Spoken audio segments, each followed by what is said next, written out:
आज चाहिँ मैले घरमा पिज्जा बनाएको छु साथीहरू हेर्नुहोस् है दामी भएको थियो हो यहाँनिर कस्तो दामी भएको थियो तपाईँलाई पनि देखाउँछु है कसरी बनाएँ यहाँनिर चाहिँ यो चाहिँ दही चिनी हो बेकिङ पाउडरहरू मिक्स गरेर चाहिँ आटा मैले मुसेको त देखाइनँ है मैले आटा चाहिँ मुसेको देखाउन बिर्सेछु त्यही भएर चाहिँ यहाँनिर डल्ला बनाइसकेँ हो अन्त यहाँनिर चाहिँ डल्ला बनाएर हल्का तेल लाएर चाहिँ पास राख्नु लागि चाहिँ राखेको 1 घन्टा जति राख्नुपर्छ अन्त चाहिँ यसलाई एकछिन छोपेर राखिदिएँ अन्त किनभने मेरो चाहिँ ओभन थिएन मैले चाहिँ कराईमै नुन हालेर हो एकछिन राखेर चाहिँ तातो बनाएर चाहिँ मैले यहाँनिर बेलेर हो यो काँटाले चाहिँ मैले किन गरेको भन्दाखेरि चाहिँ काँटाले गर्दाखेरि चाहिँ फुलेर चाहिँ नफुटोस् भनेर चाहिँ मैले गरेको अन्त यहाँनिर चाहिँ मजाले ससहरू हालेर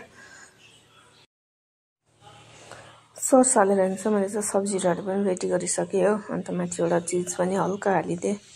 अन्त यो प्लेटमा चाहिँ मैले गरेको किनभने ओभन थिएन है कराईमा बनाएको छु मैले हेर्नुहोस् है कराईमा नि दामी पिज्जा भएको छ मेरो